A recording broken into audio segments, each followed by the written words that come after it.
Salam, perkenalkan nama saya Odilia Yunita Dimu, NIM 23320086 kelas C.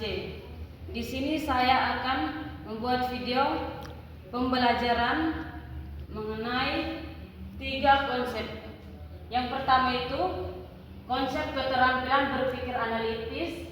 Yang kedua, identifikasi indikator keterampilan berpikir analitis. Dan yang ketiga itu operasionalisasi keterampilan berpikir analitis untuk meningkatkan keterampilan mengajar dalam kelompok kecil. Berpikir analitis adalah proses kognitif level tinggi yang teratur yang dilakukan dengan cara menguraikan suatu kesatuan masalah, informasi, peristiwa, konsep menjadi unsur-unsur pembentuknya peristiwa atau masalah tersebut secara mendalam untuk menemukan hubungan antar unsur tersebut. Kemudian menarik suatu kesimpulan atau solusi yang logis yang didukung oleh bukti-bukti atau fakta yang ada. Namun untuk sampai ke tahapan berpikir yaitu menarik kesimpulan tidaklah mudah. Seseorang harus berpikir kritis atau sebagaimana yang diselesaikan tadi terkait dengan tahapan-tahapan yang sudah ada. Tahapan-tahapan tersebut adalah yang pertama, menguraikan suatu masalah. Contohnya, kenapa performa pemain bola voli menurun di set kedua? Sebelum menguraikan suatu masalah, tentu seseorang sudah mengamati jalannya pertandingan tersebut. Kemudian, kenapa itu menjadi suatu masalah? Karena melihat suatu keadaan yang nyata. Lalu, disitulah proses berpikir analitis bekerja, mulai dari menguraikan masalah tersebut, kemudian mulailah memecahkan masalah tersebut. Mulai analisis dari faktornya, misalnya kondisi fisik yang lemah, psikis yang tidak normal, lalu bandingkan faktor tersebut. Kenapa kondisi pemain lalu mulai bandingkan keadaan pemain pada set pertama dengan set kedua. Pada set pertama, pemain bermain secara aktif dan teratur, akan tetapi pada set kedua, performa mereka mulai turun seperti kecepatan langkah untuk mengambil bola sudah kurang dan lompatan yang semakin melemah. Lalu analisis dan temukan kenapa masalah tersebut terjadi. Nah, di sini konsep kemampuan berpikir analitis seseorang bekerja untuk bisa menemukan atau memecahkan masalah tersebut. Lalu analisis dan temukan kendala masalah tersebut terjadi.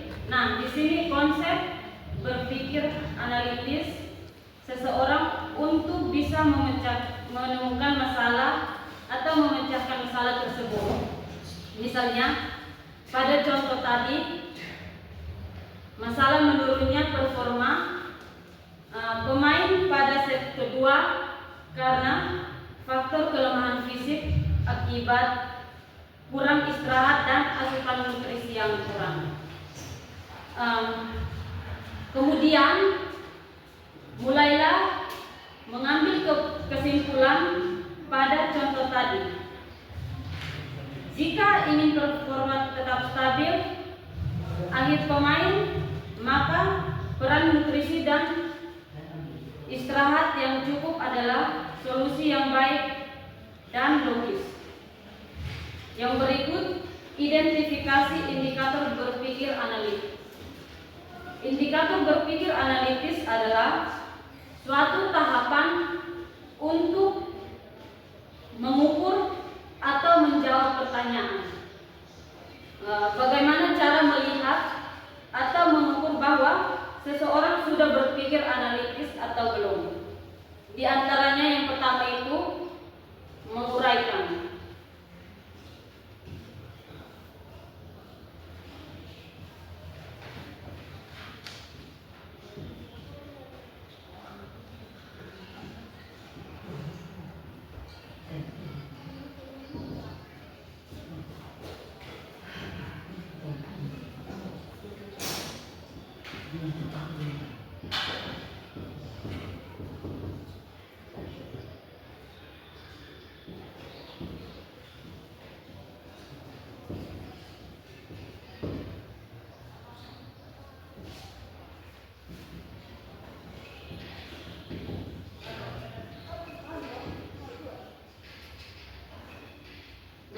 Yang pertama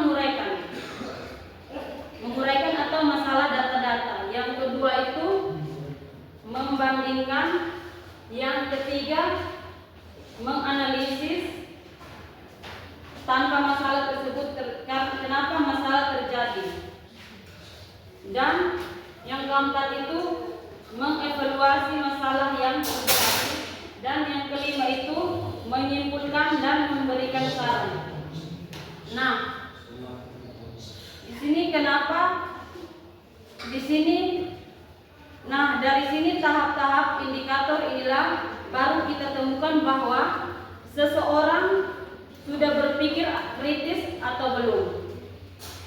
Yang ketiga itu operasionalisme, keterampilan berpikir analitis untuk meningkatkan keterampilan dalam kelompok kecil.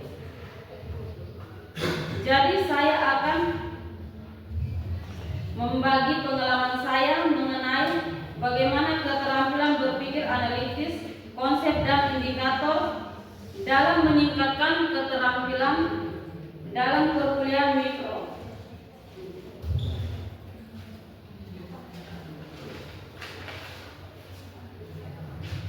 Nah, selama perkuliahan mikro, peran konsep berpikir saya meningkat.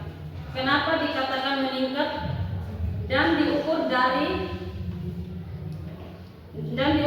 mana sehingga dengan yakin saya bilang meningkat.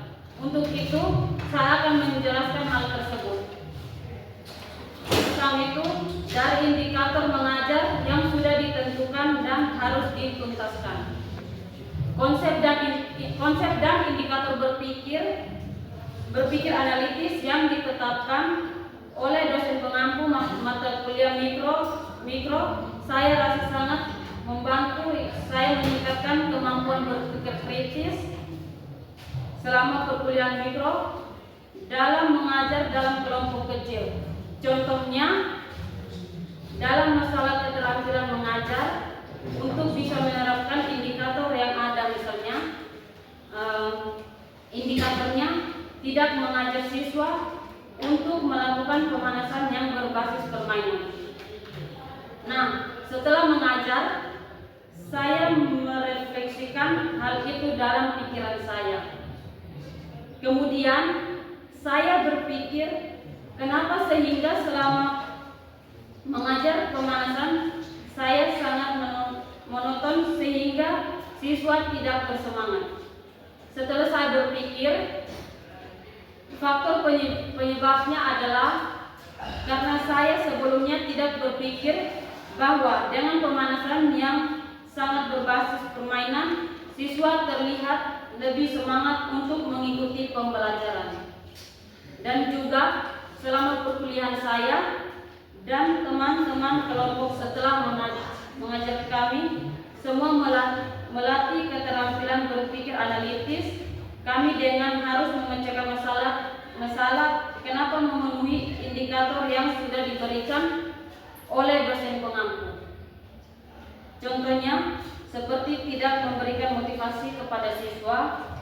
Kemudian masalah tersebut kami analisis kenapa teman-teman ataupun saya tidak memberikan motivasi. Jadi setelah kami analisis, ternyata faktor penyebabnya adalah grogi atau gugup. Kemudian kami mencari suatu solusi terhadap masalah tersebut. Sekian.